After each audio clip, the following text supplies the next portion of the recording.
أعوذ بالله من الشيطان الرجيم بسم الله الرحمن الرحيم Assalamu alaikum wa rahmatullahi wa barakatuh. Hope you're all well, brothers and sisters. Welcome to another episode of Lighthouse Live with Sapiens Institute. Just to sort of recap what Lighthouse is, it is a service that Sapiens Institute provides for free, which offers one-to-one mentoring sessions for people who are suffering from doubts about the religion of Islam, be that someone who's a born Muslim, an ex-Muslim, a new Muslim, someone who's not yet a Muslim and is thinking of becoming a Muslim.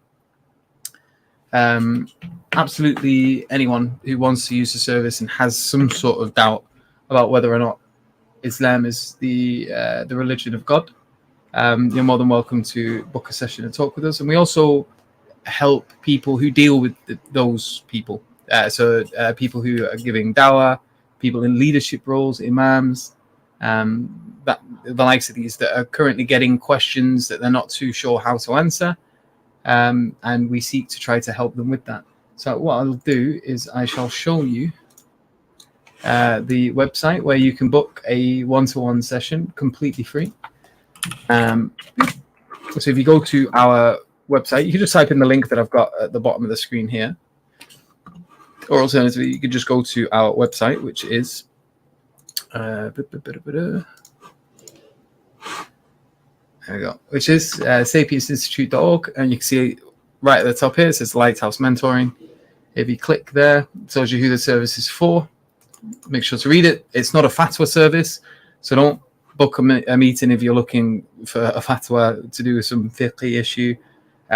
We're not a marriage service. We don't help people looking for marriage. We're not marriage counselors. We've had people booking for this kind of stuff as well. We are strictly a service that helping people who are suffering from doubts that undermine the religion of Islam. So someone is doubting whether or not they believe in God, whether or not they believe in the messenger of Allah, whether or not they believe in the Quran, these kind of things that take you outside of the folds of Islam. We're here to talk to you about these kind of things. And it's free. So you can book a mentoring session just by clicking this button. You pick the service, or either addressing doubts and questions, leadership, activism. Make sure you read it as well, because a lot of people, they go through the service without really reading anything. And they're not quite sure what's going on. So yeah, you book a meeting here, you fill in your information. It's all kept private and confidential. It's not made public. The conversations are privately done on Zoom. They are recorded for training and quality purposes, because we are a non-for-profit. And for legal reasons, we have to have copies of the recordings in case we are ever asked for them. And also just to train our mentors and things like that, or to give them feedback, these kind of things. But it is kept private. We don't make YouTube videos out of it. They're not made public. All of this is stated clearly in the terms and conditions as well. And you book your meeting, and you will have a private conversation with one of our trained mentors, either myself, Hamza, Sheikh Fahad, Salim Chaktai, Brother Abbas from EF Dawa, Imran, Dr. Uthman Latif. We've got a few other brothers that are going to be joining us soon as well, inshallah. All of whom are trained and ready to answer your questions, inshallah. And if for whatever reason they're unable to answer your questions, they can definitely put you through or put you in contact with someone who, inshallah, can, or they can at least try to help you find the answers. But like I say, it's a free service, and among many of the other services we provide, and it's there for you to use either for yourself, or if you know someone else who's suffering from doubts, you can give them the link and tell them to book the meeting.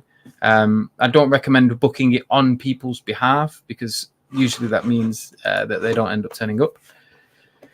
And it's good that they use it if they wish to, if they desire to, and it's just best not to waste anyone's time booking it against their will, basically.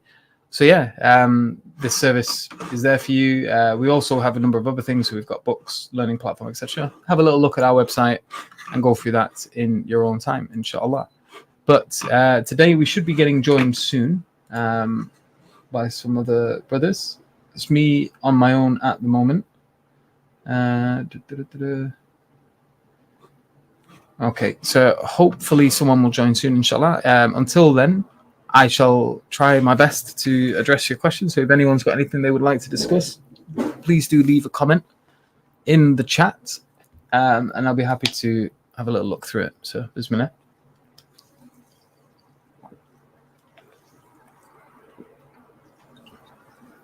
Let's have a look at the comments so far. So, wa alaikum salam wa rahmatullahi wa barakatuh to everyone who is giving their salams. So, someone saying,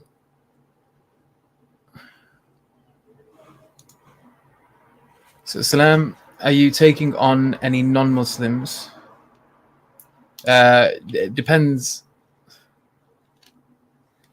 What do you mean taking on non-Muslims? So a non-Muslim is welcome to join the stream and have a chat with us. If they wish, you're more than welcome to tell them to join the stream. I'll put the link here. And yeah, so happy to talk to non-Muslims. Wa alaikum salam. The way of life. I have a question for you. Okay, so make sure you let me know what the question is in the comment section in the private chat before you join. Wa alaikum salam wa rahmatullah. How do we donate and support? Okay, so if you want to, you can go to our website here, and there's a donate button in the top right hand corner, and you can set up either a one-off or a monthly donation here. You can pick your favorite currency, I guess. You set up however amount, a custom amount, or you pick one of these, and you can set that up, and that will set up the one-off or the monthly payment, inshallah. You can also do UK bank transfers to these details here, or for the US bank transfers, you can contact info@sapiensinstitute.org. Your donations are tax deductible. Sapiens Institute is a registered 501c3 non-profit organization with this EIN. So yeah, so you can donate to the work there. Before you join, please do leave your questions in the back before you join. And Brother Mir, are you the brother that came on last time? If so, I'm pretty sure you booked another meeting with Lighthouse already. And just for a bit of flexibility, I'm not going to be bringing you on if you're the same brother. Abu Bakr, if you could write what your questions are. Yeah, hello Abu Bakr. Could you just write down what you would like to discuss in the chat just to make sure that it's relevant to the service?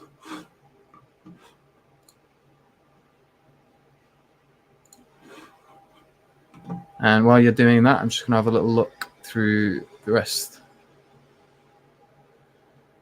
Abu Bakr, are you the same one that it's regarding atheism?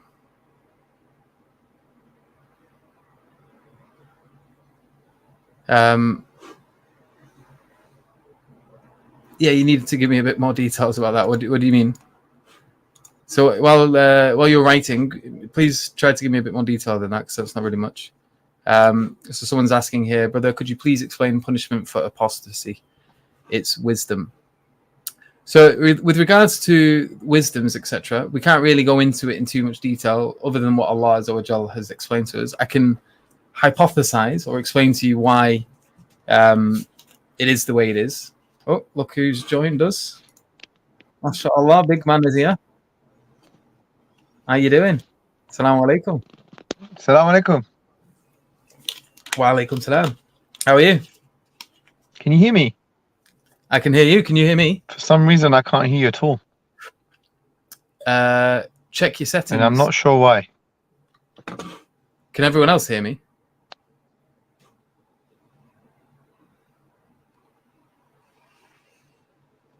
Can you not hear me? Hello. Yeah, I can't hear you for some reason. I can hear you.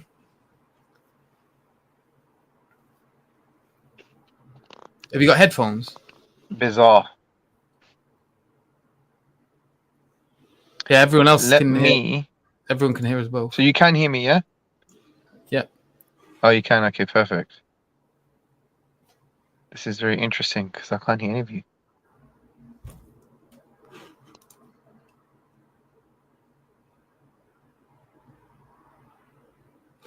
Yeah, Brother Mir. So you're the same brother that we spoke to I have last. to come back on then. Let me just try and come back on a different browser, yeah? Yeah, Brother Mir. So you're the same brother we spoke to during the last stream, and I know that you've already booked a session to discuss this tomorrow. So just attend the meeting tomorrow, and I'll speak because it's going to be me you're speaking to tomorrow as well.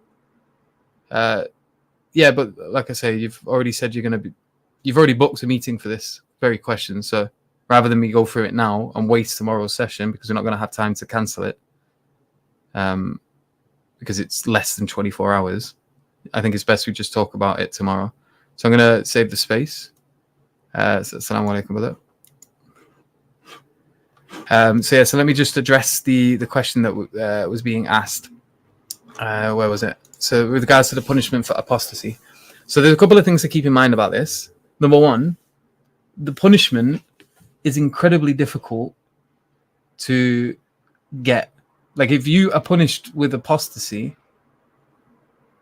it's pretty much up to the person that's receiving the punishment. Now, there's a number of things that are in place. So, for example, the punishment doesn't occur straight away. There is no punishment if they don't make it public. So if they keep it completely secret, no apostate is going to receive no apostate would receive a punishment for that. If they do make it public, they are given time to change their mind. They're given access to scholars. People ask them questions, and they could just lie. They don't believe in God.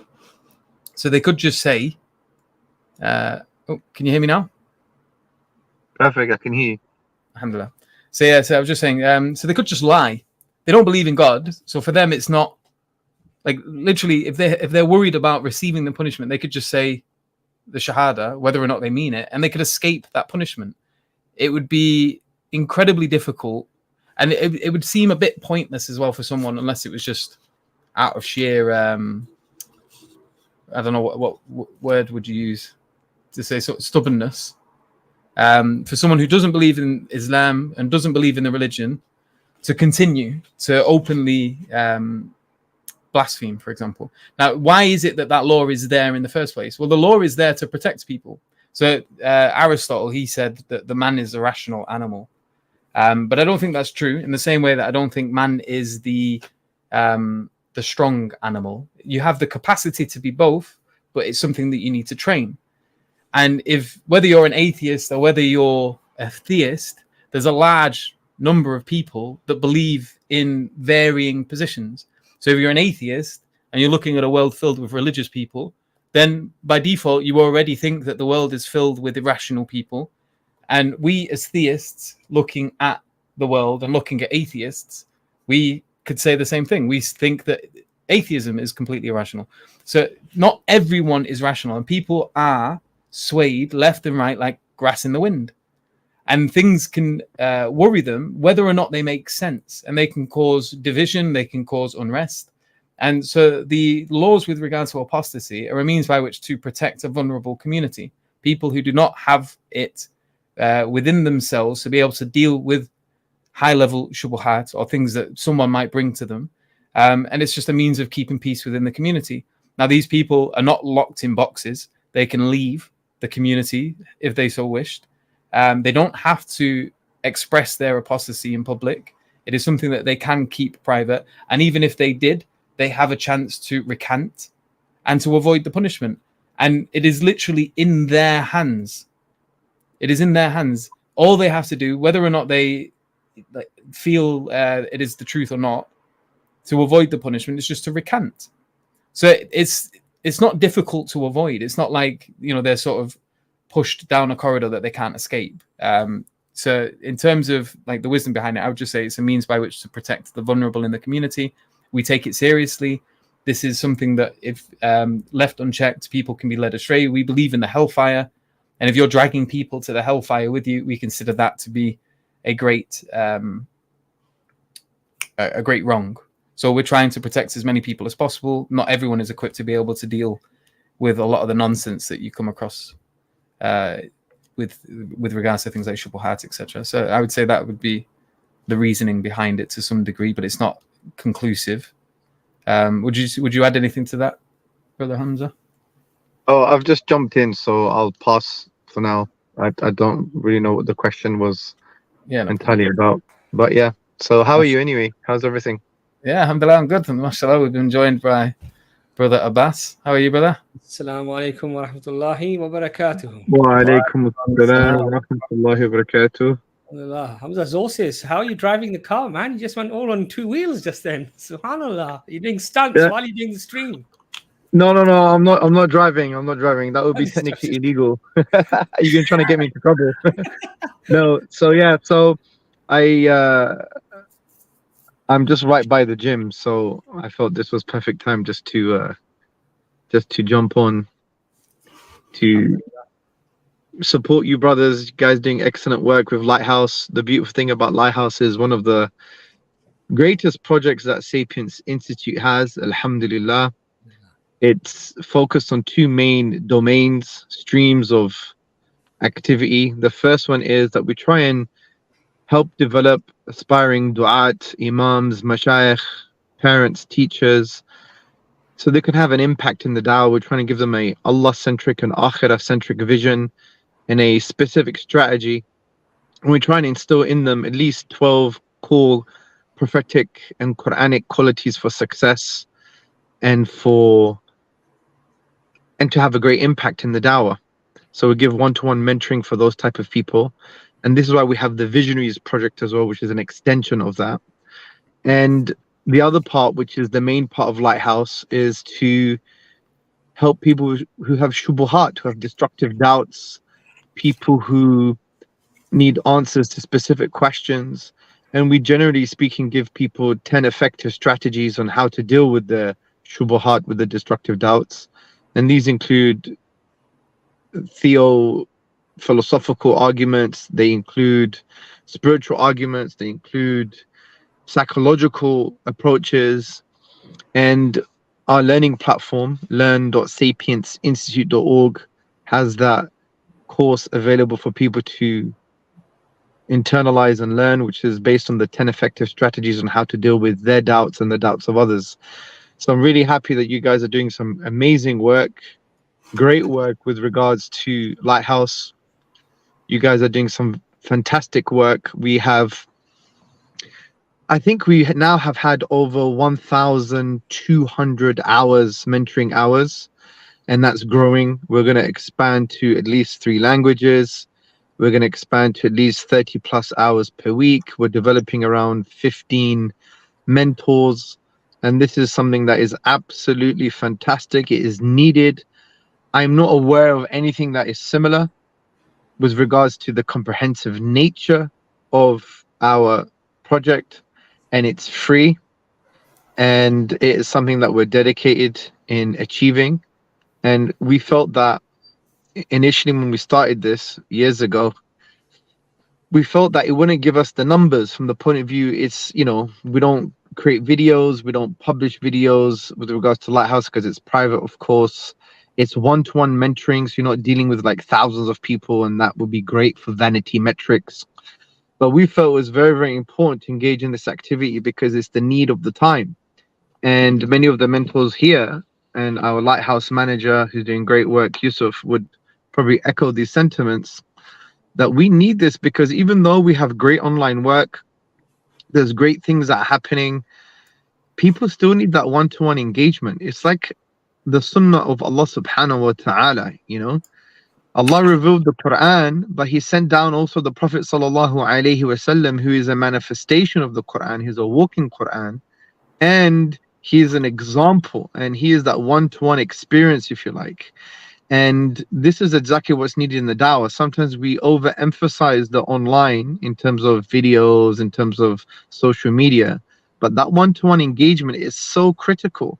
And I've seen this in my own mentoring, where you have people who have access to the answers online. They do have access to the answers, but it's not enough. They want to hear it from a human. They want to hear from a mentor who has emotional intelligence, is able to connect with them, is able to deliver it in their context. Because when you have online answers, it's generic and it's universal. But human beings, unfortunately, are not generic and universal. They have particular contexts, particular psychological context, emotional context, physical context, social context, and the mentor, when they engage with that person, they're able to access that content and that context rather, and be able to give them the answer that's already available in a way that penetrates their heart. This is why it's such an important project, and it should be supported by brothers and sisters. And we need your support. We need your feedback, your constructive feedback, your critical feedback. We need your financial support, and we need you to share the link to lots of people, so our mentors are very busy, so we can engage with brothers and sisters who have shubuhat, destructive doubts, but also those who are aspiring du'at or currently they're involved in the da'wah, that we could help them have an Allah-centric, akhirah-centric vision, and to adopt and internalize 12 key prophetic and Quranic principles for success in the da'wah. Alhamdulillah. So we've got a brother in the back. Shall I bring him on? Brother Yeah, Khalid? sure. Bismillah. Assalamu alaikum, Khalid. Wa alaikum assalam. Can you brothers hear me? Yeah, we can hear you. Lovely. How you brothers doing? Alhamdulillah. We're very good. How are you? Alhamdulillah, not too bad. It's just lovely to see you guys. I've benefited a lot from your work, and I really appreciate the work that you're doing. Alhamdulillah. Yeah, so what's your question, brother? How can we help? Yeah, so my question was in regards to blasphemy. I was wondering if there was a hard punishment for it, and if so, how can we understand this? If it, I can feel others that maybe might criticize Islam say that this goes against freedom of speech. Is Islam afraid of people criticizing the religion? How would you respond to that? So Yeah, this is a very good question. So the questions with regards to blasphemy and freedom of speech. Yes. Yeah, so we have, I think, a lengthy seminar on the YouTube channel on freedom of speech, I believe. I think it is on there. If it's not on there, we did one that was very similar, and we delivered it for Blogging Theology, and it's a detailed seminar. So what we could do is summarize. The first thing to understand, number one, is the questioner assumes, generally speaking, sometimes that freedom of speech is absolute, meaning that freedom of speech has no restrictions, but there is not one academic worth their salt that even articulates such a case. If you have the works of David Van Mill, he's a philosopher, he wrote a book on freedom of speech, and he makes a very strong case.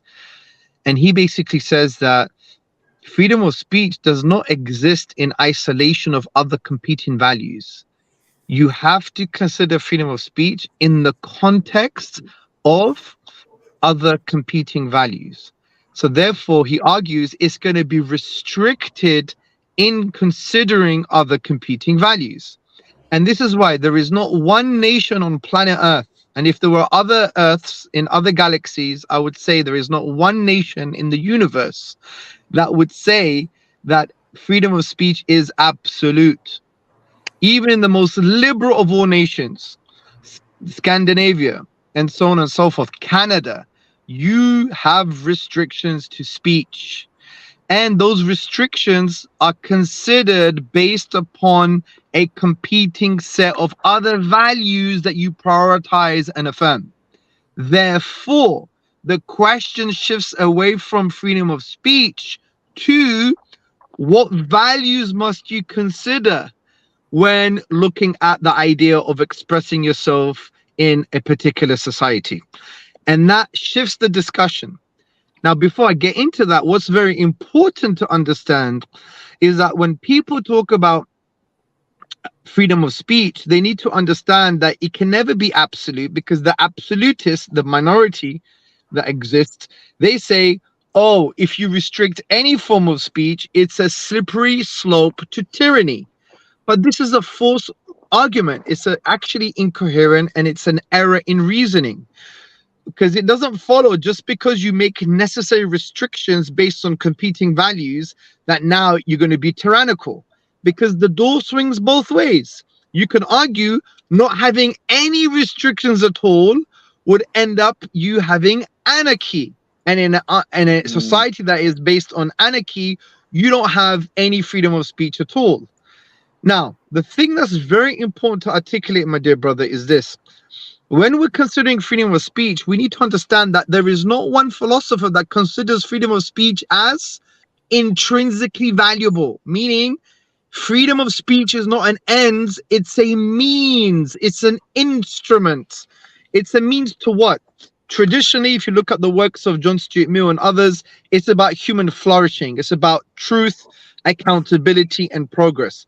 So the ability or the facilitation of freedom of speech is there for you to acquire truth, for you to hold power to account, and for you to have progress, scientific progress, if you like. Those are the objectives of freedom of speech. Now, the argument is that when you have restrictions, they shouldn't restrict you to the degree that prevents you from achieving these objectives. Now, when it comes to the Islamic paradigm, we would say we do have other competing values, just like any nation, just like any ideology, just like any worldview that restricts freedom of speech.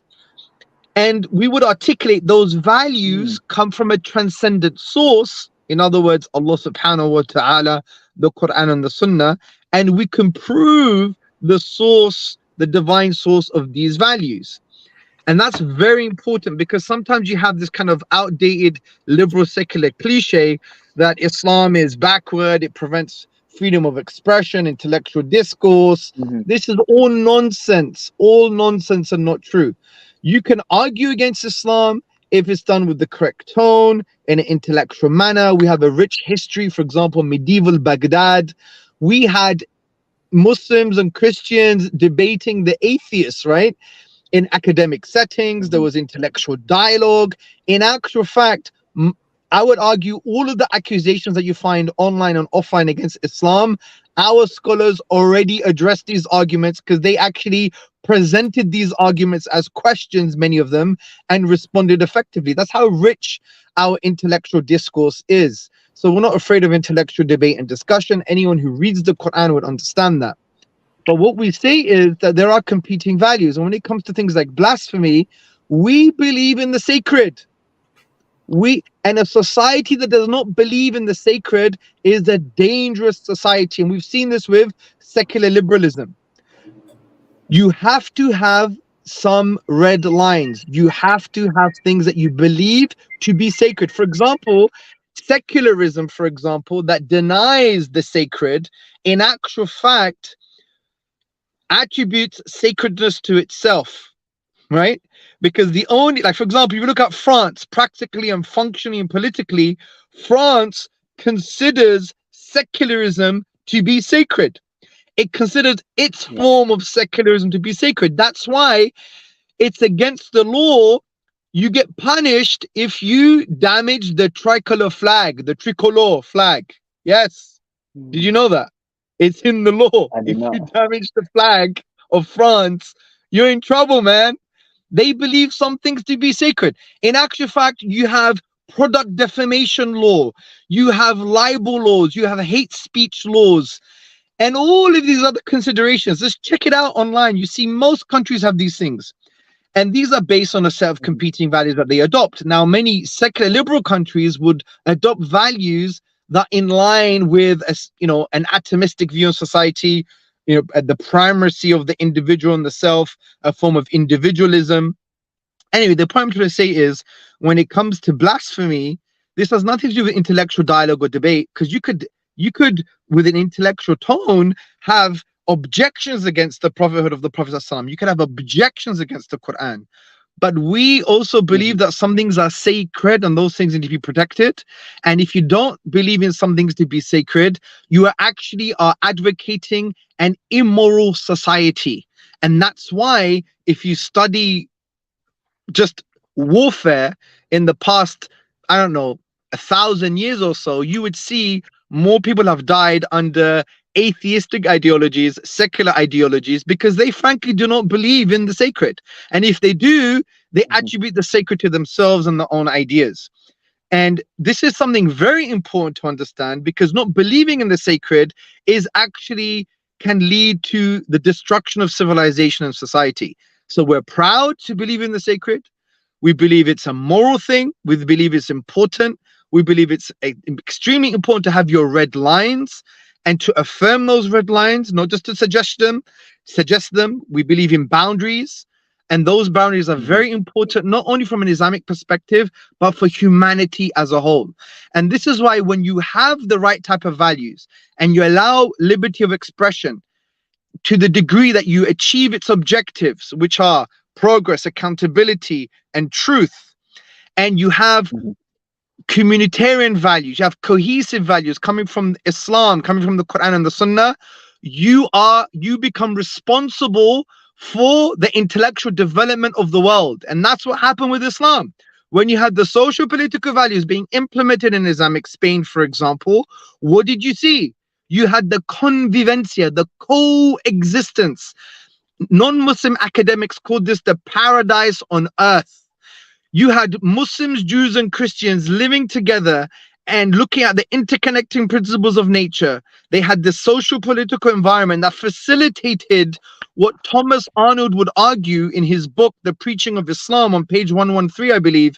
He argued that Islamic Spain became the milestone for European intellectual development. And this is exactly what happens when you have a careful balance between expression in society, intellectual discourse, but also having your restrictions based on key values that are good for the whole of society. So this is extremely important. And that's why you had the likes of Musa bin Maymun, also known as Maimonides. He was considered the second Moses of the Jewish tradition.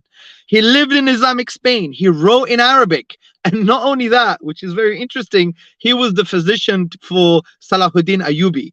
So the reason I'm mentioning these things in summary is for you to understand that we're not afraid of intellectual discourse and discussion.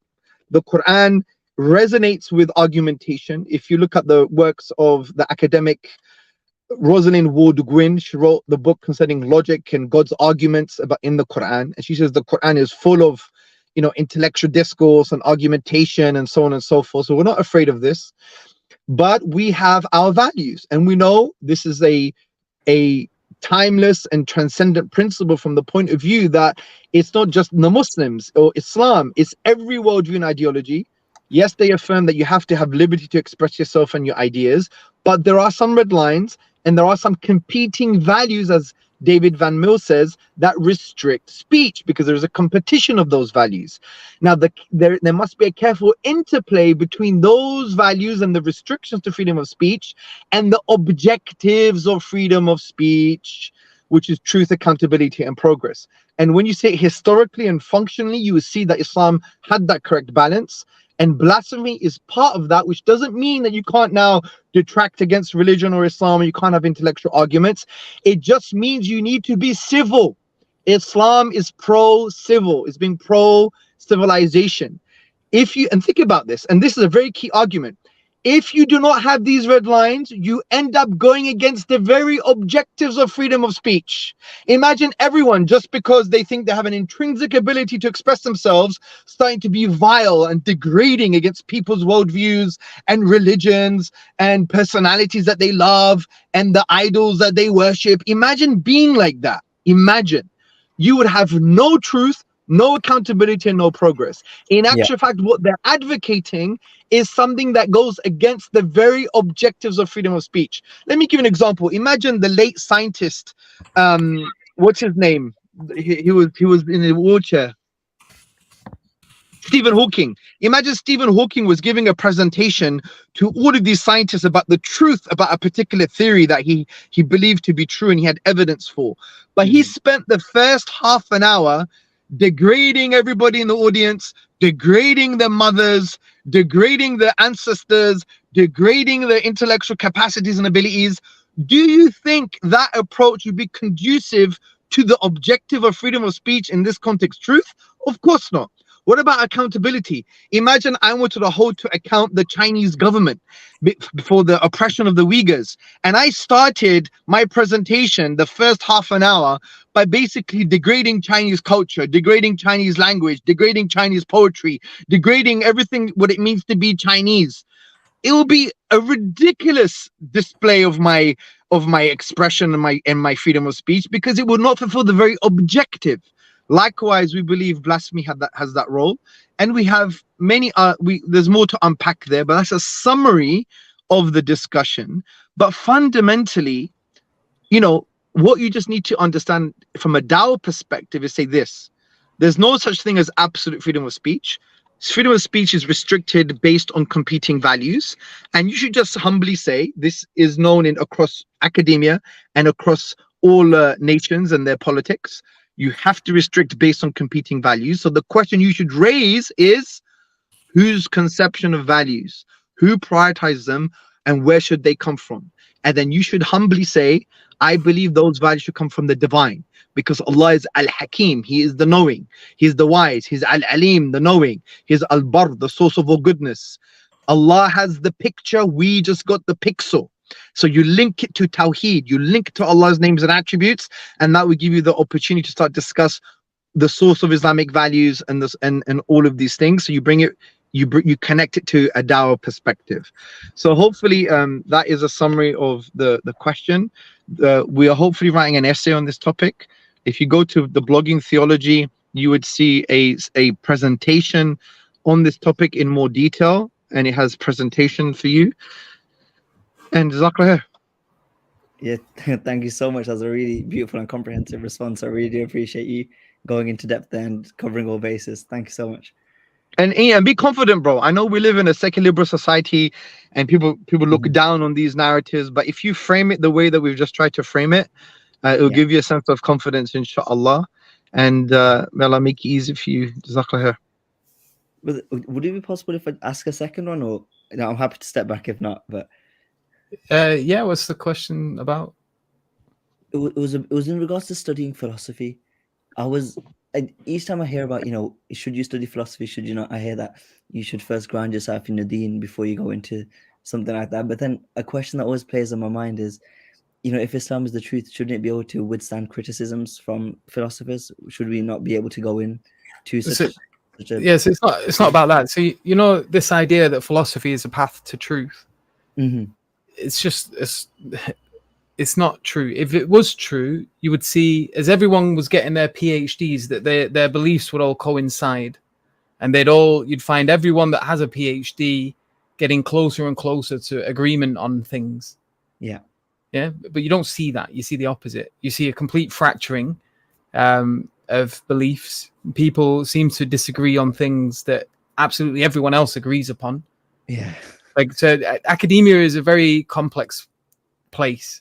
And it can be very confusing, and it depends on many things. Like for me, I went into academia and I became more and more firm in belief. I became more and more firm on Islam, but there's other people that have gone in and that's not happened with them.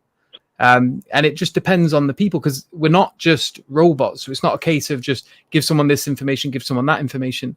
The social aspects, the environmental aspects of it play a huge part as well. So for me, I couldn't care less about everyone else at uni. I was to a degree. I was like a lot older than them. I was married. I had a daughter. I was there to get a first-class degree. I wasn't there to go partying, chase girls, get drunk, take drugs, blah blah blah. Yeah. And I didn't care if the other students didn't like me.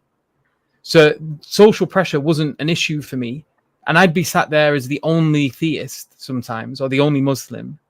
Yes. Arguing against 20, 30 secular liberalists. And it didn't bother me. But for someone who's a bit younger, someone who's gone in, they're 18, these people are their peers, they're maybe a bit more threatened by them, you'll find that they're much more inclined towards caving to peer pressure, to worrying about the opinion of a crowd. And whether or not it's suitable for someone is completely dependent upon a number of things. We can't just give a wholesale, yes, you should go do this, or no, you should not, because I'd need to know who you are. I need to know what kind of person you are. I'd need to know how much you know about the religion. And so it can be complex. And so generally, this is why it's advised not to get into it without having a firm grounding, because as well, what are you going to defend? If you don't even know anything about your own religion, how are you going to understand when something you're being taught goes against Islam or not? it becomes difficult to evaluate it. And sometimes someone can give, like, there's been times where you're listening to something and it sounds like a convincing argument, but there's a few things you've not thought of. There's a few contentions you've not really come across. And there's people, they'll just accept these conclusions based on these arguments because they've been unable to identify fallacies in the reasoning. And then later on, it turns out that this goes against Islam and this causes a shubhat for them. And it's not even that the argument is sound. It's just, because they've not really gone into it in too much detail, or, from a sort of rudimentary exploration of the matter, it seemed convincing to them. It's not about that. It's not about whether or not Islam is capable of defeating the truth. It is. It's the strongest position. It's just that it's not about Islam. It's about the people that are studying it. People, like I mentioned before, are like the grass in the wind. Yeah. A force comes along, pushes them too far left, they'll go left. If it pushes them too far to the right, they'll go right. And you see this like play out throughout history. It's like when the Nazis took over Nazi Germany. There's a really good book called Ordinary Men, and it's about a standard battalion of my fellow people, the Polish, who were not psychopaths. They were very normal people, but just because of severe social pressures and everything that was going on at the time, they became responsible for mass atrocities. And they were reading their personal records of what was going on. In the beginning, you could see that it was something that was bothering them. They were trying to justify it and explain, well, if we didn't kill these children, they would have starved to death, or this or that or the other. And they're trying to like justify the things that they've done, which are quite horrible. And then it gets to a point where they just stop justifying it because it's just become so normal. So many people around them are doing it. And to step out of line there becomes incredibly difficult because of the social pressures. So this is what's being taken into account when we're talking about the impermissibility of certain characters to step into that field. In the same way we would say it's impermissible for certain people to step into, to fight if you've not had the training. Like, so, because this is what happens a lot. You get people, they watch, and this is an example I use quite a lot. So they'll watch Khabib fight Conor McGregor and watch him get his head smashed in. And they go, MashaAllah, Khabib is a Muslim, he's on the haq. I'm a Muslim, I'm on the haq. If I ever see Conor McGregor, I'll batter him as well. And then they see him and they start a fight with him and he kicks the crap out of them. And then they're like, oh my God, how did I lose? Is Islam true? Oh, what's going on? And like they go into a panic because they've associated Islam as being the truth, and therefore because they're on the truth that they must be given victory in every battle they ever get into. And they don't take into consideration how their own weakness might make them fail. And this happens not just in a physical realm, but on an academic sense, where someone sees, I don't know, mashallah, brother Hamza Zortz just battle it out with some famous atheist. What was his name? Lawrence Krauss. And they're like, mashallah, he's a Muslim, he's on the haq. I'm a Muslim, I'm on the haq. I'm going to go out and start arguing with atheists. And then they go out and an atheist just comes up with something stupid and they don't know how to deal with it because they've had no training. Yeah, in the same way that like the kid who went fighting Conor McGregor hasn't trained in martial arts. He's not hit the gym. He's about as heavy as a wet paper bag, and like he's not going to do any damage because he's not put any effort, energy into that field to be good at it. And in the same way, like academic rigor can be very difficult. Reasoning can be difficult. You need to understand what an argument is, and when someone's making an argument, and what a fallacy is, and how to identify it. The different kinds of reasoning, from inductive to deductive to abductive, and blah blah blah blah blah blah. And if you're not really trained in that, it's very easy to get knocked out. It's very easy to get. And I have to deal constantly with young men who think they're, I was going to say Billy Big, but then I'll stop myself. Who think they're hard, who go out because they're a Muslim. They think, oh, I can just start debating absolutely anyone and I'm going to smash them. And they come up with stupid arguments like, oh, I saw the name of Allah in a watermelon, therefore Islam is true. Someone points out it's wrong, and then they start doubting Islam rather than just doubting their own ability and whether or not they are coming up with good arguments. So this is the issue, is that like if you're not trained, don't pick fights. And the other thing to mention as well, bro, is it's also very important to understand that there is an assumption that truth is going to be acquired just by philosophical reasoning. But if you look into another domain of knowledge like cognitive science, that's all nonsense now. you may believe, a rational philosopher may believe that they have good reasons to believe in something, but cognitive science now is telling us that this has nothing, it's not only to do with their, rational faculties. Their conclusion is driven by psychological and emotive factors that they're not even consciously aware of. So you have to understand that this echoes also the Islamic psychological position, because the aql, the intellect, is actually a function of the qalb. The qalb is the heart in Islam, the spiritual heart. And the qalb, qalaba, wavers, does taqallub, it wavers. And the qalb has a function, and it's one of its functions is the aql itself. The aql, the intellect, is a function of the qalb. But if the qalb is wavering, and the qalb can have its two main fitan, which is the plural for fitna, there's two main fitan meaning tribulations. There's two main fitan are shubahat and shahawat, right, which are destructive doubts and blameworthy desires. And the heart is also diseased with things like kibr, arrogance, ujub, self-amazement, hasad, blameworthy jealousy, and riya, ostentation. If the heart is wavering and can be affected by its fitan, shahawat, shubahat, and it is diseased, even if the aql is so-called, it's got all the greatest arguments, it's part of the qalb. It's a function of the qalb. And therefore your aql may not come to the correct conclusion because the heart is messed up from a psycho-spiritual perspective.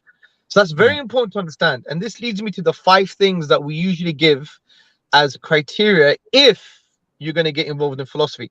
I am of the view that it is, I don't want to use the word haram, but I'm going to use it in this context. It is haram to study philosophy unless, okay?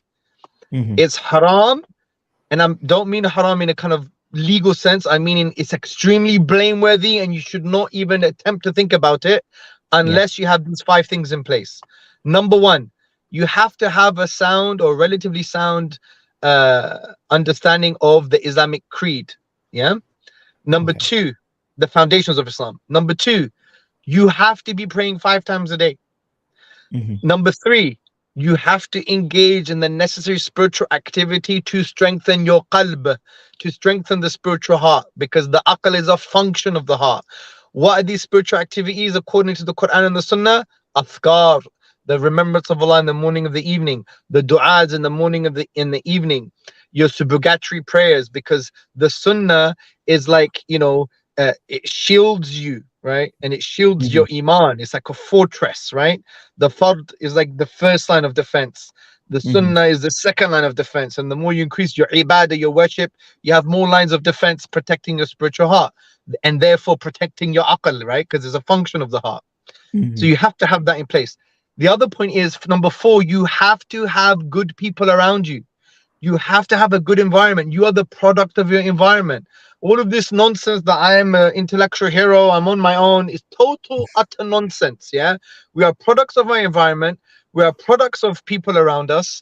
This is well known in the Quran and the Sunnah, and even in psychology. If you study social influence and social psychology, the most intellectual people are influenced as well, and they come up with absurd things, bakwas, as people we say in Urdu. Not that I could speak the language. The other thing which is very important, you have to have direct access to mainstream ulama and scholars and students of knowledge that can help you. I've seen so many people thinking they're smart, thinking they know this, that, and the other, and they just basically become incoherent, right? Because they think, philosophy is assumption free. It's not. Every domain of knowledge, every articulation is not presuppositionless. It has its own assumptions, and those assumptions are sometimes against the Quran and the Sunnah, and we have to be aware what the Quran and the Sunnah are and what those assumptions are. And finally, you have to have the right intention. If you don't have all of these things in place, no way should you do philosophy. It would destroy you. It's a waste of time. It will be ridiculous. And I've been doing academia for nearly a decade. Postgraduate certificate in philosophy, masters in philosophy, masters in research in philosophy, now finishing off my PhD. I'm not saying this to blow my trumpet, but I'm saying one clear thing, what I learned. If I did this in my 20s, I may not be standing here today. Full stop. And if I didn't have the right people around me, I may not be standing here today. And it's so significant that you have these things in place before you even attempt to think about delving in this nonsense. And what I've realized in this discourse is, wallahi, when I was doing my master's in philosophy, I think it was the master's, and we had these advanced seminar groups, I would say they are so close yet so far. Like, what was missing in the discourse, and I'm telling you for sure, was Allah. Allah's names and attributes, was the tawheed of Allah, was the unicity of Allah subhanahu wa ta'ala. And I'm not saying this in a kind of, romantic spiritual sense. I'm saying this is so true. And what I realized was, just going back to the Quran is enough. Our problem is we don't go back to the Quran. We don't do tadabbur of the Quran. We don't think deeply about the Quran. We don't look into the book of Allah subhanahu wa ta'ala. And I believe one of the classical scholars, I forgot his name it was his name Al-Alusi, I think. He did a tafsir of a particular ayah, which I don't have to my mind, but he basically was talking about that the reason people leave Islam is because they have a shallow approach to the book of Allah subhanahu wa ta'ala. And he says having a shallow approach to the book of Allah makes you turn away from Allah. But the more you do tadabbur and you assess and you think and you analyze, you basically, it preserves you from that. It increases your iman. I'll find the notes and I'll try and share it here at a later point. But the point I'm trying to say is the Quran is enough, and you have good guidance from people. The Quranic arguments are the best arguments. And here's a proof. Go to all the debates, most of the debates I've had with academics on God's existence, and I've usually used one key argument, which is based on the Quran, chapter 52, verses 35 to 36. Did you come from nothing? Did you create yourself? Did you create the heavens and the earth? Indeed, you don't have any certainty. The structure of the argument has been used, and if you look at most of the discussions, there hasn't been an undercutting defeater against these very simple points, the structure of the book of Allah. But even in saying that, that's not the primary function of these ayat. The primary function of these ayat, the epistemic function, is to awaken your fitrah. Yes, there is a secondary and tertiary layer to these if you want to think further and unpack a logical argument and make it universal, for sure. But generally speaking, when you approach these type of ayat in the Quran, they're there not even to explore philosophically. They're there if you're sincere and you ponder, it's going to awaken your innate disposition. So that would be my point. I need to go now. That's it for me. We have Sheikh Fahad in the house, which is more than enough now. MashaAllah, tabarakallah. We're both in a car as well. We're not in the same. We're not in the same car. Look, there's an empty seat. All right, we're not in the same car. May Allah bless you all. Yusuf, Jazakallah for the opportunity, bro. Keep up the hard work. My beloved brothers, keep up all the hard work. May Allah bless every single one of you. And I speak to you soon. Assalamu alaikum. Thank you, Hamza. Take care. Sorry. Assalamu alaikum, Sheikh. How are you guys doing? Alhamdulillah, alhamdulillah. Alhamdulillah, we're good. Your audio is really funny. Oh, really? This is the best I could do because I have these really shoddy wireless earbuds here. So is it really that bad?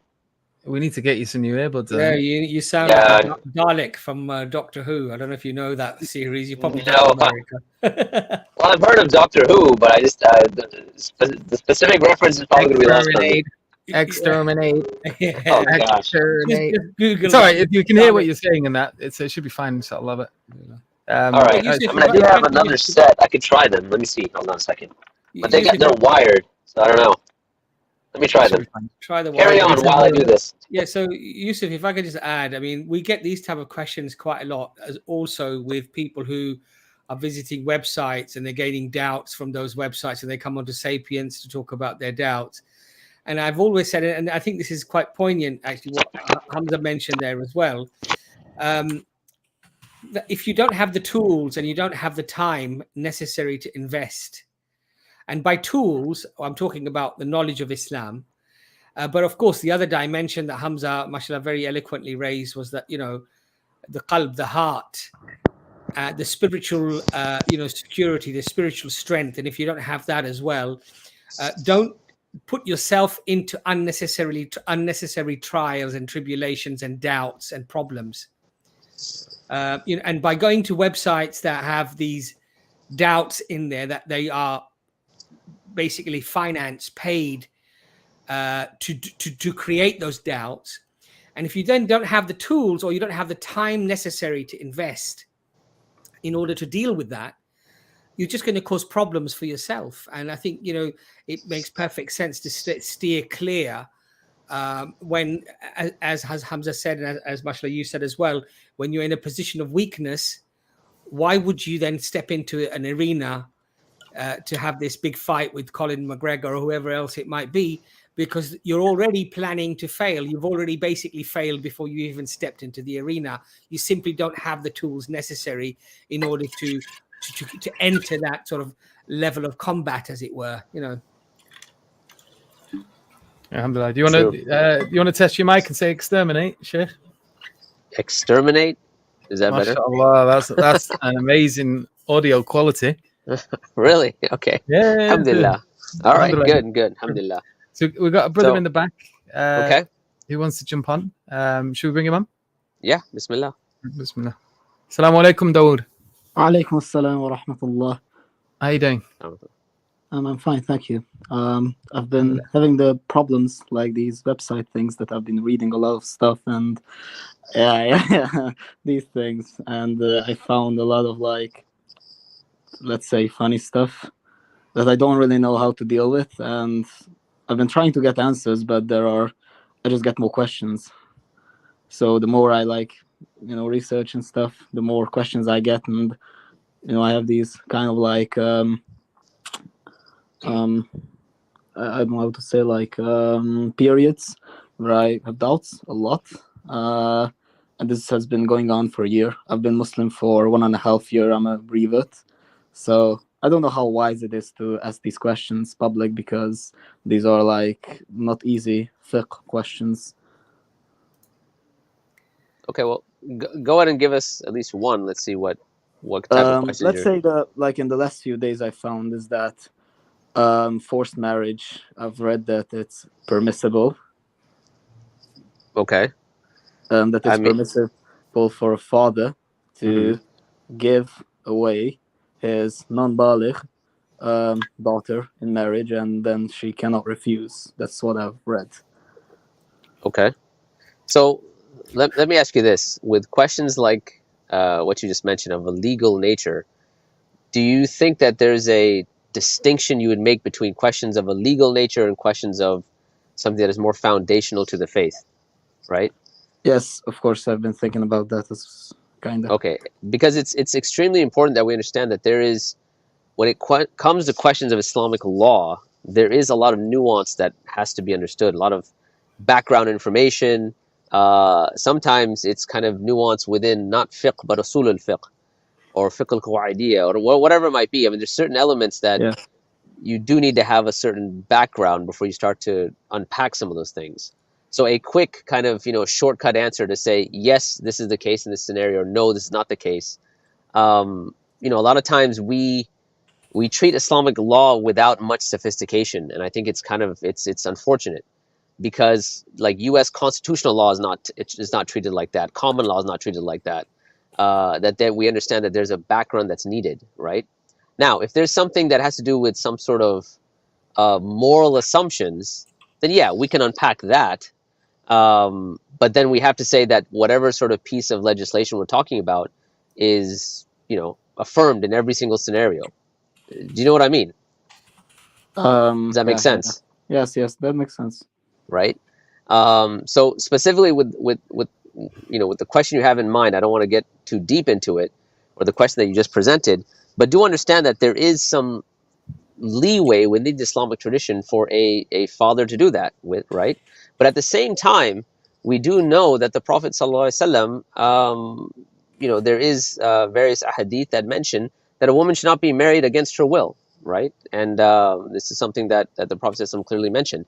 So that being the case, yes, there are exceptions to the baseline rule, but those are exceptions, right? And what are those exceptions, when they come up, when we're supposed to implement them? I mean, all of that has to do with a lot of different issues that surround it. So to simply say, like, this is the rule at all times, I think that's very problematic. And keep in mind also that the Islamic legal tradition is highly flexible. It takes into consideration not just like the letter of the law, but for instance, your culture is a big part of that, right? One of the legal maxims is al-urf muhakkam, or al-'ada muhakkam, right? That culture has legal precedence. So if there's something that is culturally unacceptable and that doesn't run antagonist to the Sharia, then it might be that that particular thing is not at that particular moment is not permitted, right? Because of that inherent flexibility, right? As we know, societies change, cultures change, and things like that, especially based on one's spatial temporal positioning, right?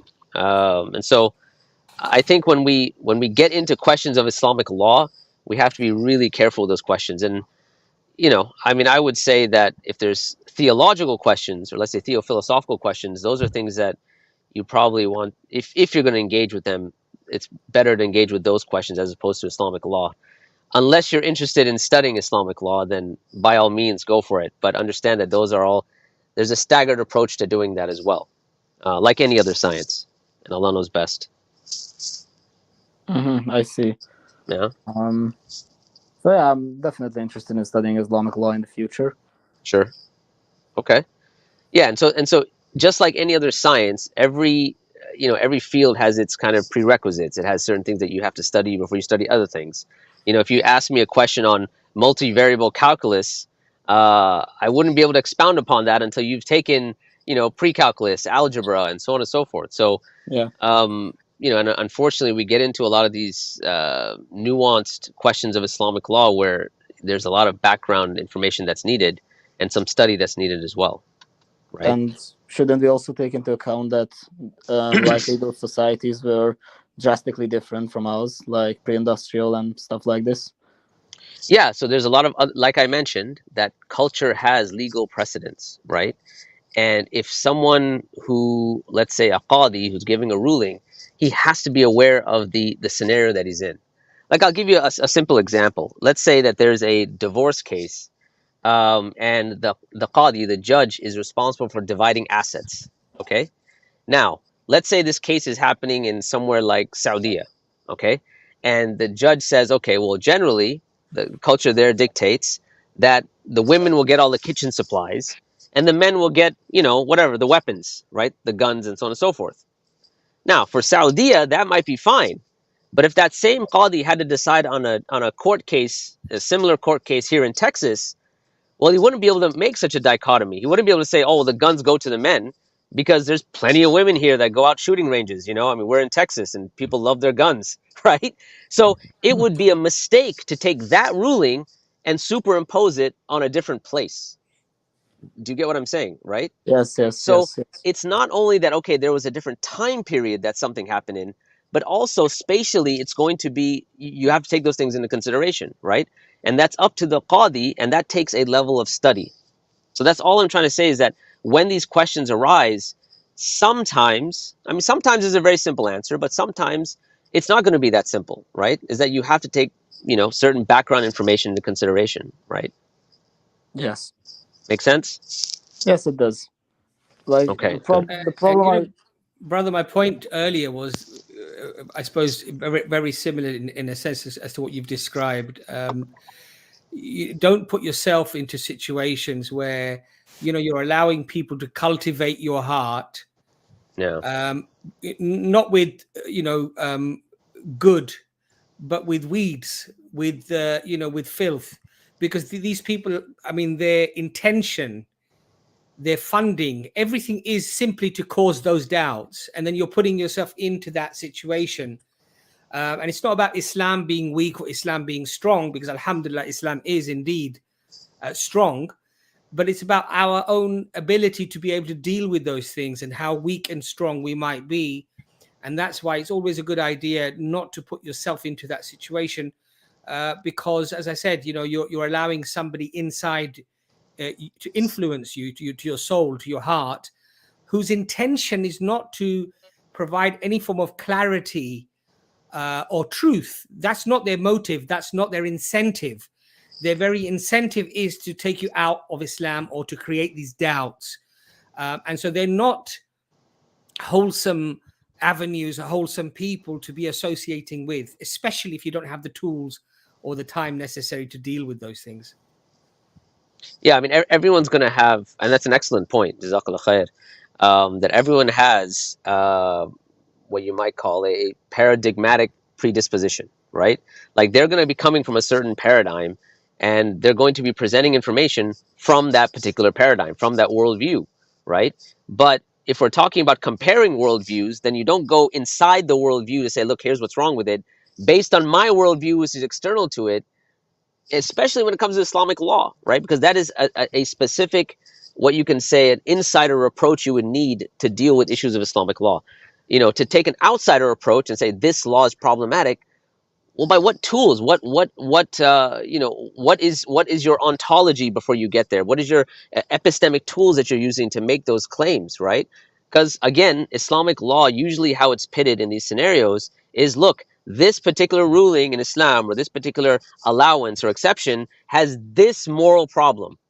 Okay, but then before we get to having this moral problem, how are morals established in the first place? And what gives you the right to say that this is morally wrong?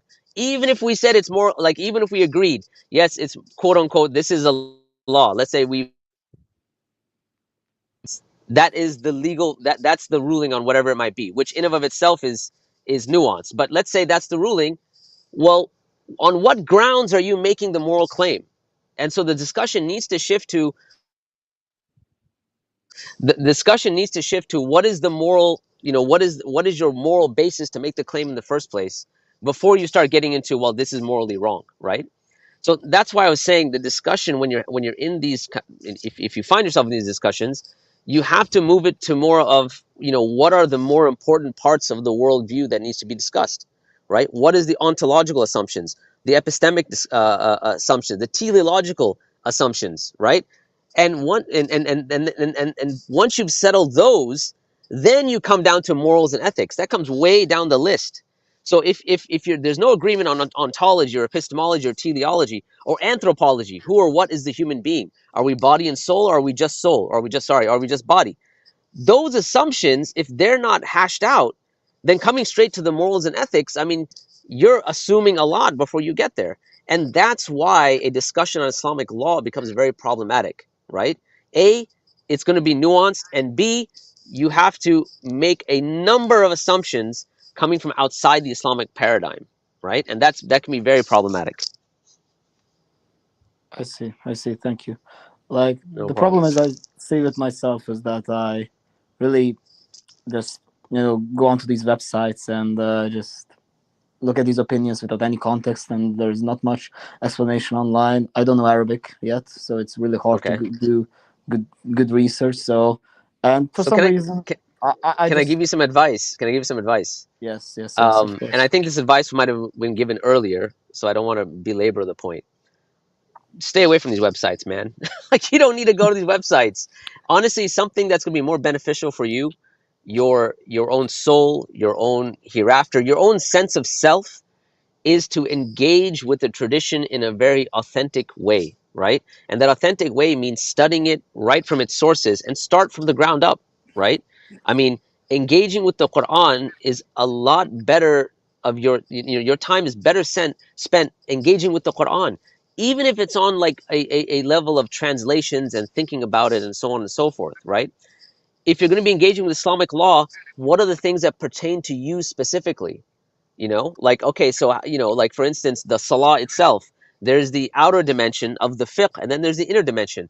You know, holding yourself accountable, say, like, how am I doing with my salah, and so on and so forth. But taking a staggered, kind of gradual approach to Islamic studies, you're going to find that a lot more meaningful, right? And you'll find that it'll liberate you from just kind of being in this ocean of, you know, this person said this and this opinion said that and this and that. Yeah. It's just, you're going to be drowning in that, right? And you don't want to be drowning. You want to be able to kind of, float on the ocean to the akhirah, where the dunya is outside of your heart and you're floating across, right? And in order to do that, you have to strengthen that spiritual heart. And so that requires a type of study, which again is leveled, right? You go from step 1, step 2, step 3. You know, again, like I said, if someone was to ask me a question on multivariable calculus, it's just not going to make sense. It's just going to make the person more confused, unless they have the background in algebra, pre-calc, calc 1, 2, 3, and then multivariable calculus, right?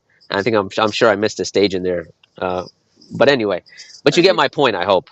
And also, Sheikh Taslim, you know, one of the things that I've said to people when they come up with these doubts is that if there are good reasons to believe that Allah exists, and there are overwhelmingly, good deductive reasons to establish that, if there are substantial reasons and evidences to prove objectively that the Quran is the book of Allah, and we can now establish preservation, even though Allah promises preservation in it, so we don't need anything external to confirm that, but we can confirm that as well, then anything that causes you a doubt after that, it's either been presented incorrectly, or your understanding is limited on the subject, and that's why it's causing you problems. But it doesn't change those fundamental foundational concepts. Allah exists, the Quran is indeed the book of Allah, and it has been preserved. And so therefore Islam is true. And so therefore, if anyone presents something to you that causes you a doubt, they're either misquoting, misrepresenting, or fabricating something, or your own lack of understanding on the subject is causing you problems. But it should not cause you doubts about Allah or the Quran or that Islam is true. And I think that's a good layperson, from my perspective as a layperson. That's how my fundamental concept, foundational concept, no matter what anybody comes with, if it causes me a problem, I don't understand it, or they've quoted it incorrectly, because Allah exists, Quran is from Allah, and the Quran is preserved. Therefore, Islam is true. Whatever it tells me is the truth, basically. Mhm. Right. No, yeah, that's brilliant. I mean, that's I always have an issue with over complicating things. My apologies, but no, that's brilliantly put, and I appreciate the fact that it's put Well, academics the way like it was. yourself and mashallah Hamza Zorsis, No, you guys mashallah give a very eloquent, very detailed reference mashallah answer. For no, it's not. lay people like myself, I find simple arguments for most Right. people Right. are sufficient.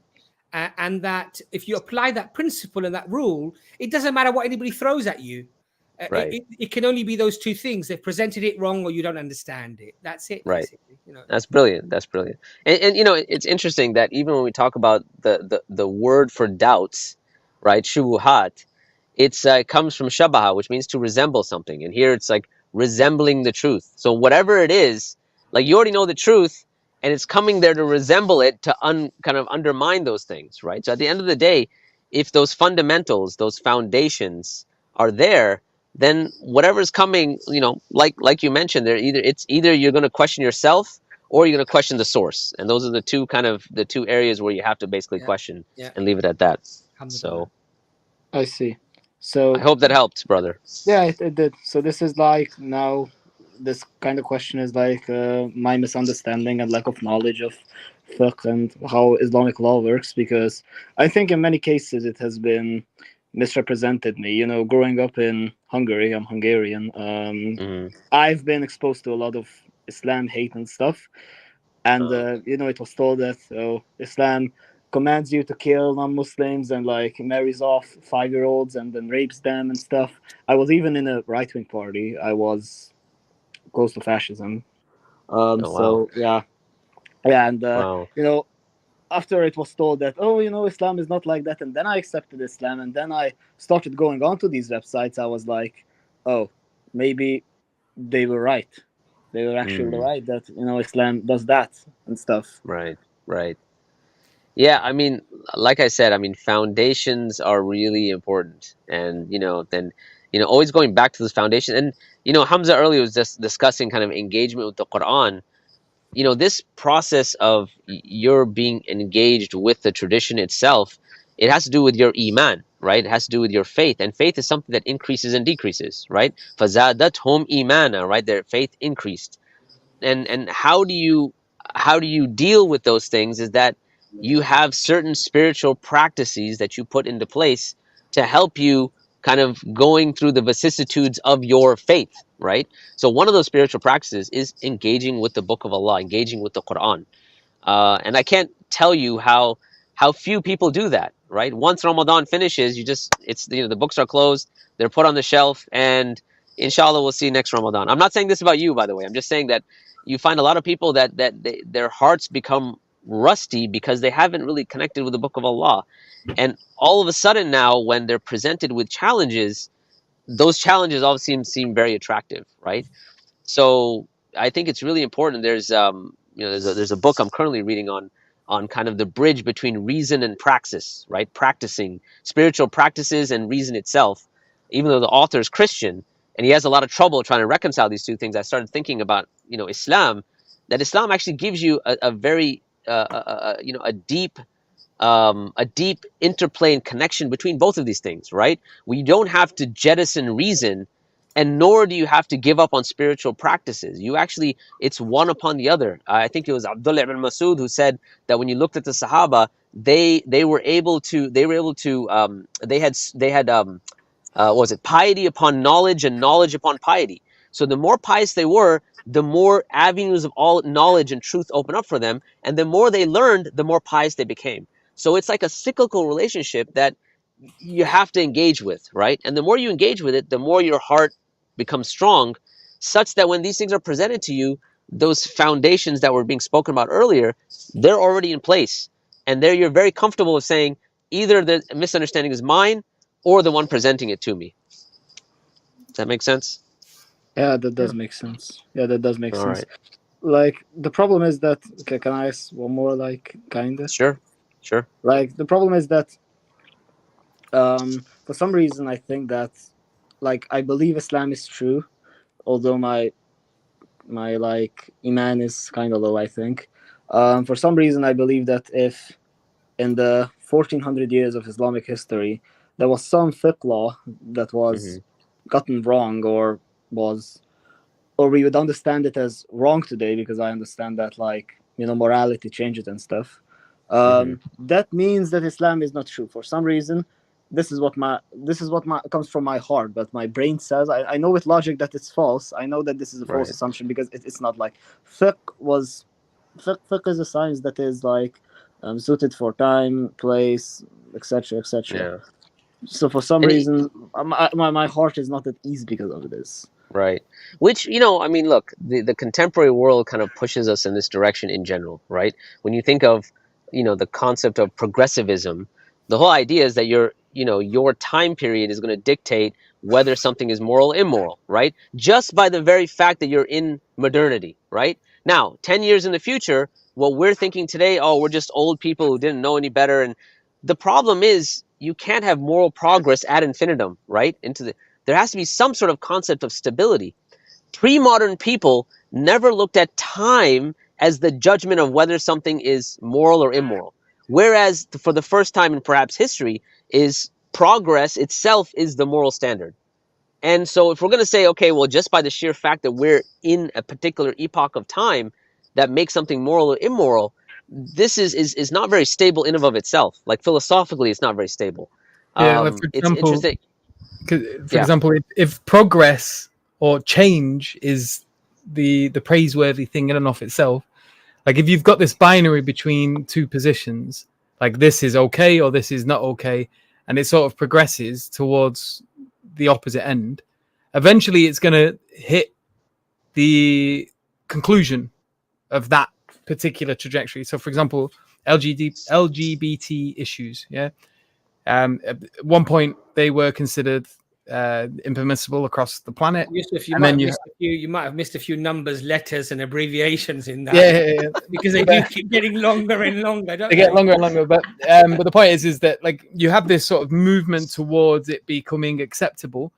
But it's going to get to a point where, if they get what they want, it will just be completely accepted. Now, if change is still something that is to be considered praiseworthy, and there's nothing else you can do to change in that direction, change would necessitate you begin to move away from that position.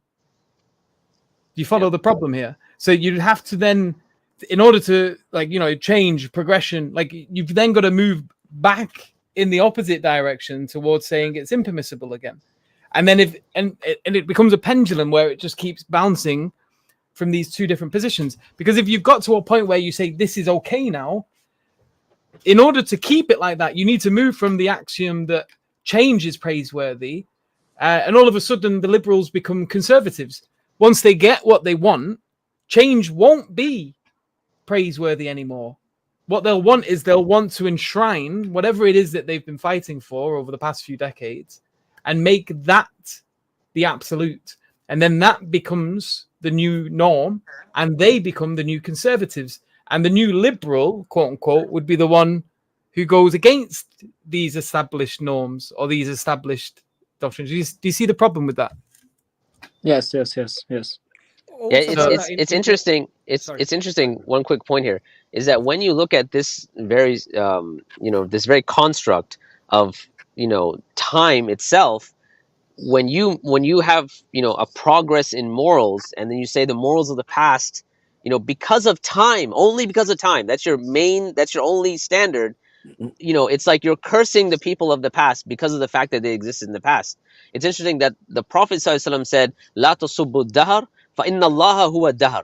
Right? Do not curse time, because indeed Allah is time. Right?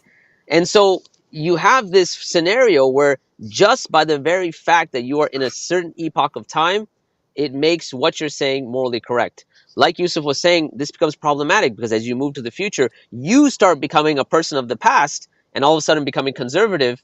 And if your only standard is change, well, you know what it's like? It's like treating periods of time like a football team. It's like my team, like, when you look at like Manchester United versus Liverpool or whatever, and they're like having it out. It's not like anything logical. It's just a sort of a submission to a particular team, isn't it? It's like, these are my people. And there's a similar thing that happens with the whole temporal, but we're in the modern times thing. It has this eerie equivalence to football hooliganism, where it's just like, oh yeah, the modern day, I'm part of these people, as if they contributed to the modern day in any way.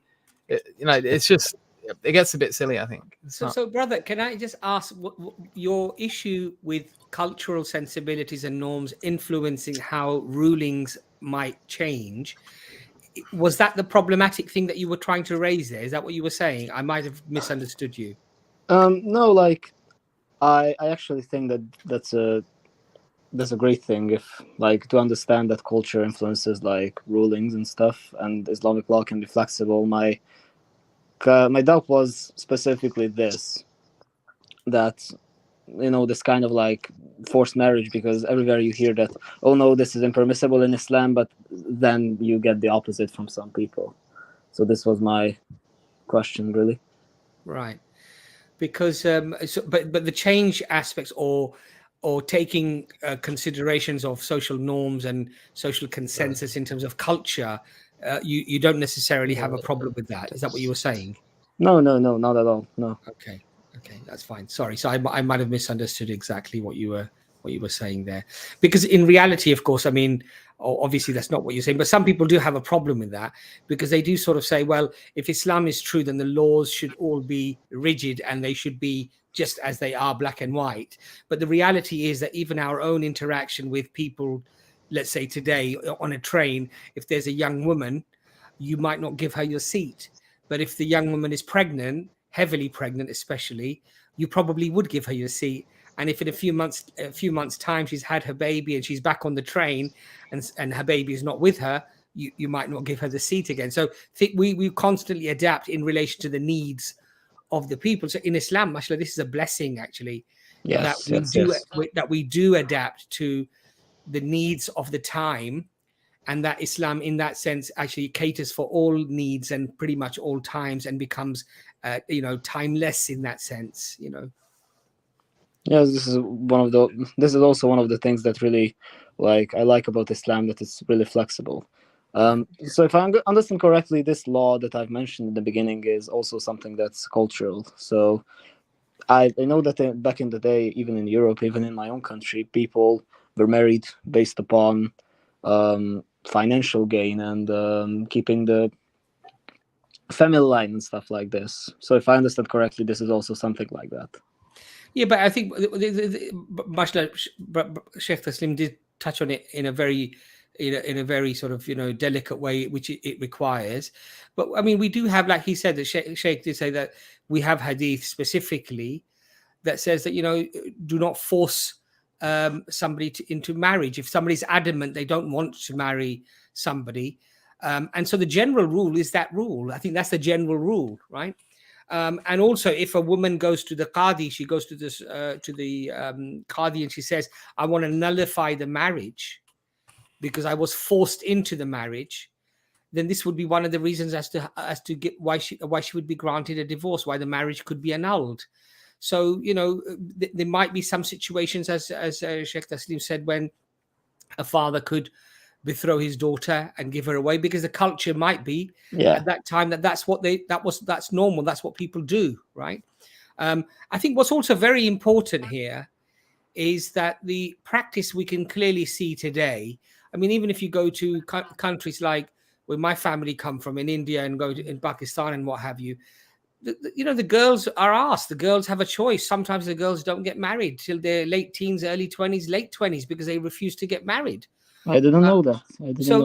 And that's normal practice in most countries. I would suggest. I think people are often, like I said, they're making a mountain out of a molehill. What might be an absolute exception in a very few rare cases is somehow presented as if this is somehow the norm. And that simply is not true. And I think even in Western culture, like you just said, royalty and people like that, they often do have marriages, or dynasties will have marriages to retain family links or whatever it might be. People are not making YouTube videos and they're not making lots of fuss about that. But it just seems like only if some concept potentially could exist within Islam, it becomes a huge problem for people. Yeah, this is. I think one of the biggest problems is that many people have this kind of mental image in their heads. It's related to the Aisha thing, that they have this mental image in their head that, some 6-year-old or 7-year-old is like taken off from the playground and then forced into a marriage, and then she has to cook and Which stuff. is simply not the case, really. Yeah, that's simply not the case. Yes. Yeah. And like me, I think it's a huge kind of like. Oh, I'm a bit nervous. Sorry. That's okay. I'll show you. Brother. It's a huge challenge for Evids that they are. I, for example, live in a city where there is no mosque, 0 mosques, and the only Muslims I know are non-practicing. So I don't understand the culture. I don't understand Pakistani culture. I don't understand Arab culture, and it's a really hard thing to just reconcile your own culture and maintain your identity while being a Muslim. So and you can get these mental images. I get this a lot, and it is really common. So I'm going to recommend a course to you in particular. So there's the No Doubt course on our learning platform. So if you go to our website, sapiensinstitute.org, click Learn, start learning now, and then right at the bottom there's a course called the No Doubts 10 strategies to deal with your doubts and the doubts of others. And in there it talks about strategy for your environment and how your environment can have a huge impact on you. And there's a couple of hadith that talk about this as well. This is you might spend time with a blacksmith or an oud seller. You might not buy anything from either of them, but spending too much time with them will leave you either smelling of smoke or soot if you're with the blacksmith, or you may walk away smelling nice if you spend a lot of time with someone who smells perfumes, even if you don't buy anything from them. And environments are like this, and especially if there's no mosque in your area and you've not really got a place where you can practice, or a community you can embed yourself in. The people that you do know that are Muslim are not practicing.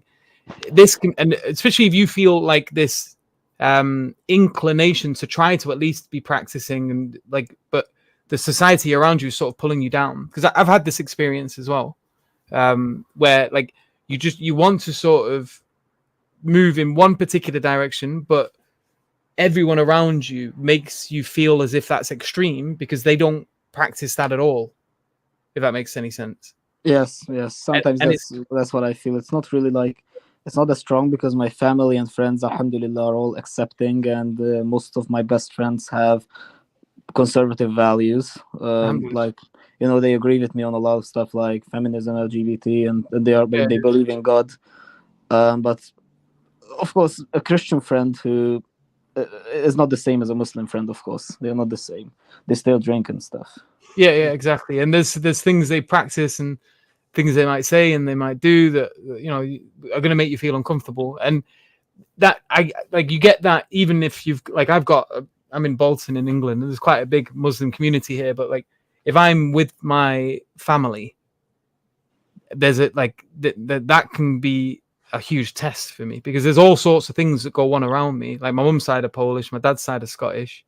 When I'm like, I went to a funeral and there was alcohol, there was drugs, there was fighting. One cousin's trying to kill another cousin.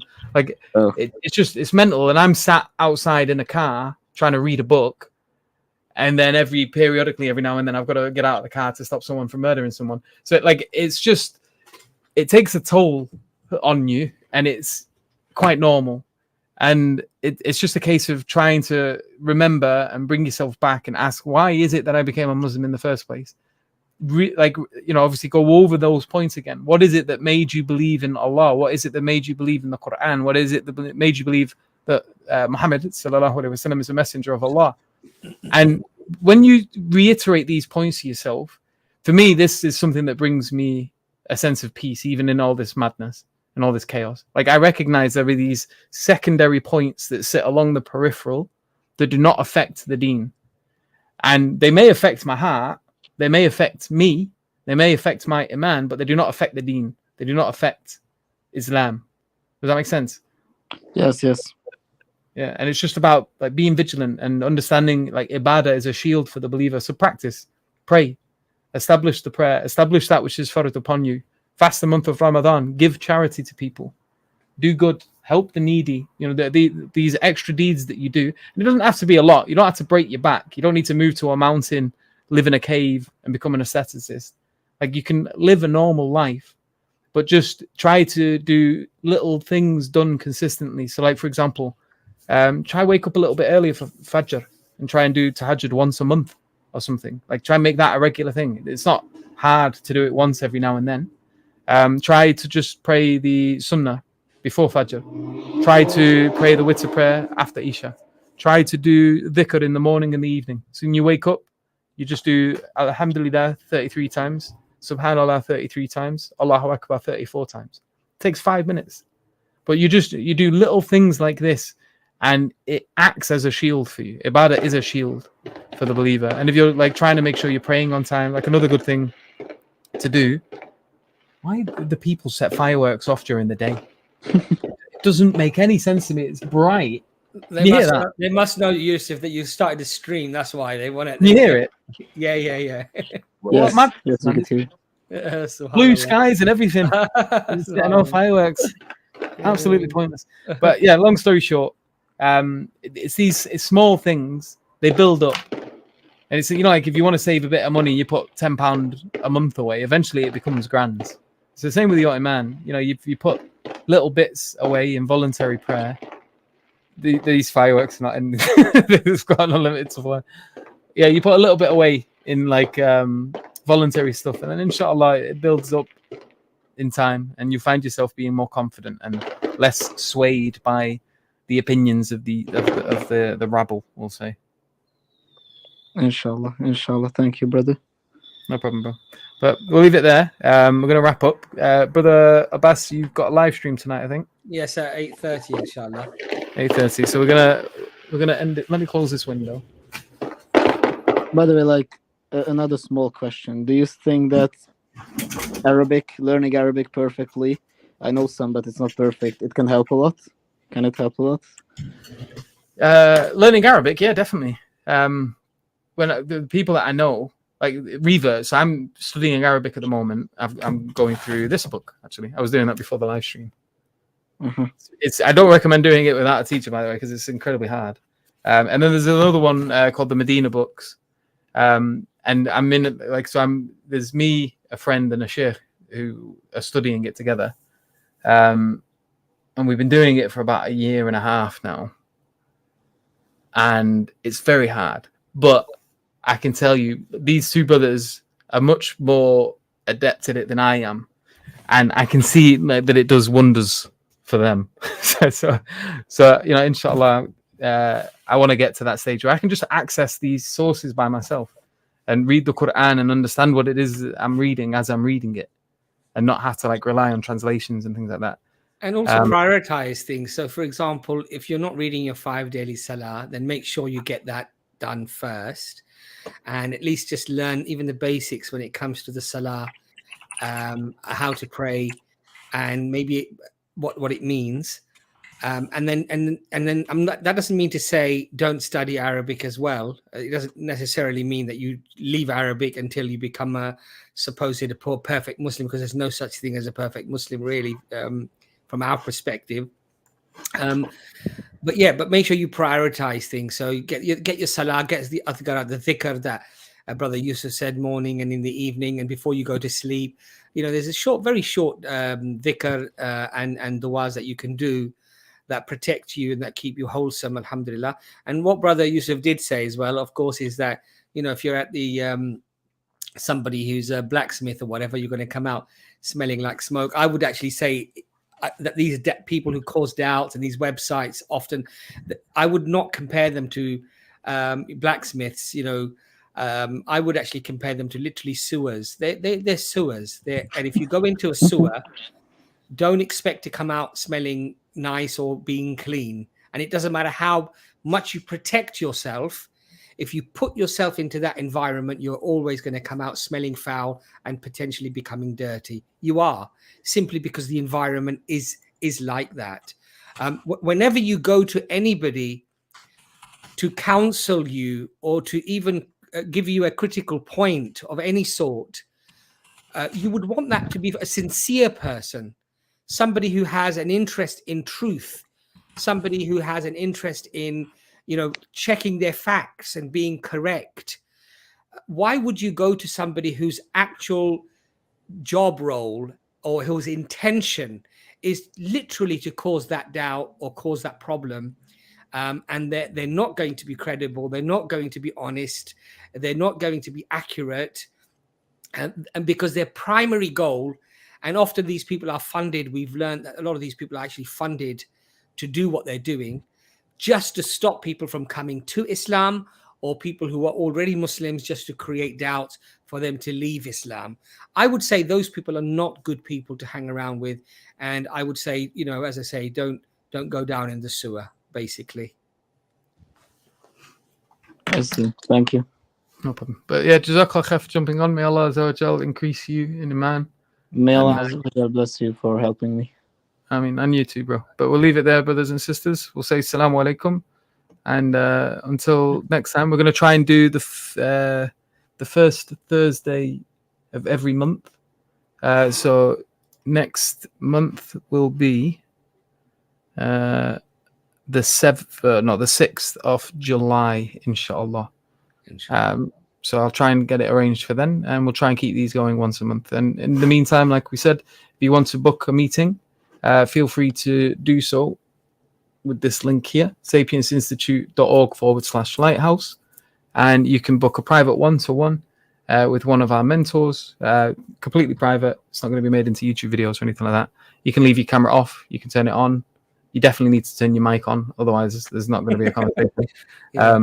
But yeah, feel free to make use of that. The brothers at EF Dawah are going to be going live at 8:30, inshallah. Yeah. What's the topic? Well, surprisingly, today's Doubt Busters. So it's Doubt Busters. Doubt Busters. So you have a theme tune as well. Yeah, exactly. I did say to Ben with his abilities with the editing software and what have you, maybe we should do like the Ghostbusters car, but I think that was a bit too much. But we'll see, inshallah, in the future. Inshallah. All right, well, go join that, brothers and sisters. If you've got more doubts, who are you gonna call? Doubt Busters. All right, guys, we'll leave it there. Jazakallah khair for everyone who's tuned in today. Assalamu alaikum.